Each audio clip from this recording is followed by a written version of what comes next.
ফের কলকাতায় সাপের আতঙ্ক। এবার খোদ ভবানীপুরের একটি ঐতিহ্যবাহী সরকার পোষিত স্কুলে প্রথম শ্রেণীর এক পড়ুয়াকে সাপে কামড়ানোর অভিযোগ ঘিরে চাঞ্চল্য। সোমবার সকালে টিফিনের সময় ভবানীপুর মিত্র ইনস্টিটিউশনের প্রাথমিক বিভাগে এই ঘটনা ঘটে বলে জানা গিয়েছে।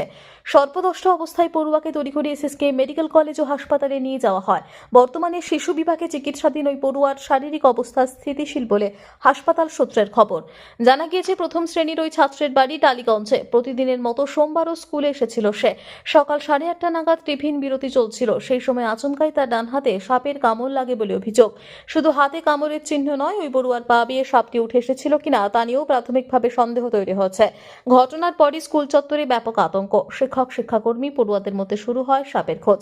শিক্ষকদের প্রাথমিক অনুমান, একতলা 13, 14 অথবা 15 নম্বর ঘরের আশপাশের এই ঘটনা ঘটে থাকতে পারে। তবে ঠিক কোন জায়গা থেকে সাপটি এসেছিল এখনও নিশ্চিত নয়। ঘটনার পর স্কুল কর্তৃপক্ষ সিসিটিভি ফুটেজ খতিয়ে দেখা শুরু করেছে। টিফিনের সময় এলাকায় কারা ছিল, পড়ুয়াটি কোথায় গিয়েছিল, সাপটি কোন দিক থেকে এসেছিল, সিসিটিভি ফুটেজ দেখে তারই উত্তর খোঁজার চেষ্টা চলছে। তবে দুপুর পর্যন্ত স্কুল চত্বরে সাপটির কোনো সন্ধান মেলেনি। ফলে স্কুলের ভেতরে এখনও সেটি কোথাও লুকিয়ে রয়েছে কিনা তা নিয়েই রয়েছে উদ্বেগ।